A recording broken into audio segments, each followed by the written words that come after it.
ವಿದ್ಯಾರ್ಥಿಗಳೇ, ಈ ವಿಡಿಯೋದಲ್ಲಿ ನಾವು ಸವಕಳಿ ವರ್ಧನೆ ಮಾಸ್ಫೆಟ್ ಅಥವಾ ಡಿಪ್ಲೇಷನ್ ಎನ್ಹಾನ್ಸ್ಮೆಂಟ್ ಮಾಸ್ಫೆಟ್ ಬಗ್ಗೆ ತಿಳಿದುಕೊಳ್ಳೋಣ.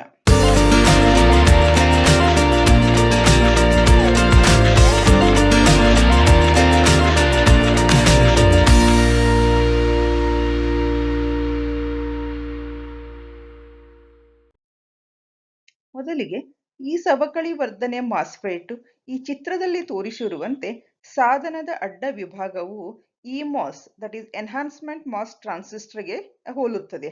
ಅದನ್ನು ನಾವು ಹಿಂದಿನ ವಿಡಿಯೋದಲ್ಲಿ ನೋಡಿದ್ದೇವೆ. ಆದರೆ ಈ ಡ್ರೇನ್ ಮತ್ತು ಸೋರ್ಸ್ ಬ್ಲಾಕ್ಗಳ ನಡುವೆ ಲಘುವಾಗಿ ಡೂಪ್ ಮಾಡಲಾದ ಎನ್ ಟೈಪ್ ಚಾನೆಲ್ ಅನ್ನು ಇಲ್ಲಿ ಸೇರಿಸಲಾಗಿದೆ. ಈಗ ಧನಾತ್ಮಕ ವಿಡಿಎಸ್ ವೋಲ್ಟೇಜ್ ಅನ್ನು ಅನ್ವಯಿಸಿದಾಗ ಈ VGS that is gate to source voltage ಶೂನ್ಯವಾಗಿದ್ದರೂ ಸಹ ಡ್ರೈನ್ ವಿದ್ಯುತ್ ಪ್ರವಾಹವು ಹರಿಯುತ್ತದೆ. ಈ ಚಿತ್ರ ಬಿದಲ್ಲಿ ತೋರಿಸಿರುವಂತೆ ಈಗ ಋಣಾತ್ಮಕ ವಿಜಿಎಸ್ ಅನ್ನು ಅನ್ವಯಿಸಿದಾಗ ಕೆಲವು ಋಣಾತ್ಮಕ ಚಾರ್ಜ್ ವಾಹಕಗಳು ಗೇಟ್ನಿಂದ ಹಿಮ್ಮೆಟ್ಟಿಸಲಾಗುತ್ತದೆ ಮತ್ತು ಎನ್ ಟೈಪ್ ಚಾನೆಲ್ನಿಂದ ಹೊರಗೆ ಕಳುಹಿಸಲಾಗುತ್ತದೆ. ಇದು ಚಾನೆಲ್ನಲ್ಲಿ ಈ ಸವಕಳಿ ಪ್ರದೇಶವನ್ನು ಸೃಷ್ಟಿಸುತ್ತದೆ. ಇದನ್ನು ವಿವರಿಸಿದಂತೆ ಚಾನೆಲ್ ಪ್ರತಿರೋಧದಲ್ಲಿ ಹೆಚ್ಚಳ ಮತ್ತು ಡ್ರೈನ್ ವಿದ್ಯುತ್ ಪ್ರವಾಹನಲ್ಲಿ ಇಳಿಕೆ ಕಾರಣವಾಗುತ್ತದೆ. ಪರಿಣಾಮವು ಎನ್ ಚಾನೆಲ್ JFET ನಲ್ಲಿರುವಂತೆಯೇ ಇರುತ್ತದೆ. ಈ ಚಾನೆಲ್ ಸವಕಳಿ ಪ್ರದೇಶಗಳ ಕಾರಣದಿಂದಾಗಿ ಈ ಸಾಧನವನ್ನು ಸವಕಳಿ ಮೋಡ್ ಮಾಸ್ಫೆಟ್ ಎಂದು ಕರೆಯಬಹುದು.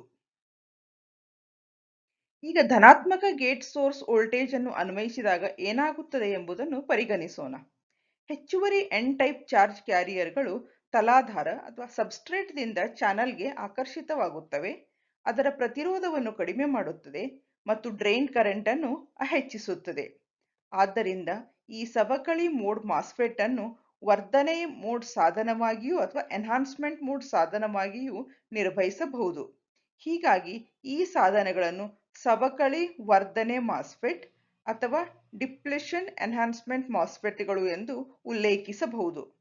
ಆದಾಗ್ಯೂ ಇದನ್ನು ಕಾಮನ್ ಆಗಿ ಡಿ ಮಾಸ್ಫೆಟ್ ಎಂಬುದನ್ನು ಅನ್ವಯಿಸಲಾಗುತ್ತದೆ.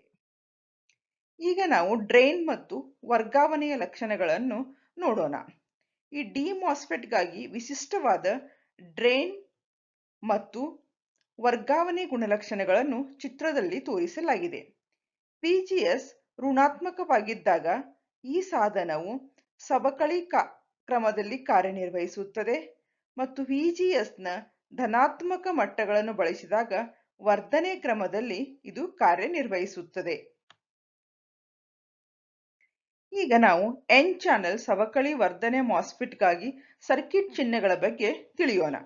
ಈ ಡಿ ಮಾಸ್ಫೆಟ್ಗಳಿಗೆ ಬಳಸುವ ಸರ್ಕ್ಯೂಟ್ ಚಿಹ್ನೆಗಳು ಈ ಮಾಸ್ಫೆಟ್ಗಳಿಗೆ ಈಗಾಗಲೇ ಚರ್ಚಿಸಿದಂತೆ ಹೋಲುತ್ತವೆ. ಆದರೆ ಈ ಚಾನೆಲ್ ಅನ್ನು ಪ್ರತಿನಿಧಿಸುವ ರೇಖೆಯನ್ನು ಸಬ್ಸ್ಟ್ರೇಟ್ VGS ಶೂನ್ಯವಾಗಿರುವಾಗ ಚಾನೆಲ್ ಇದೆ ಎಂದು ತೋರಿಸಲು ಇದನ್ನು ಘನಗೊಳಿಸಲಾಗಿದೆ.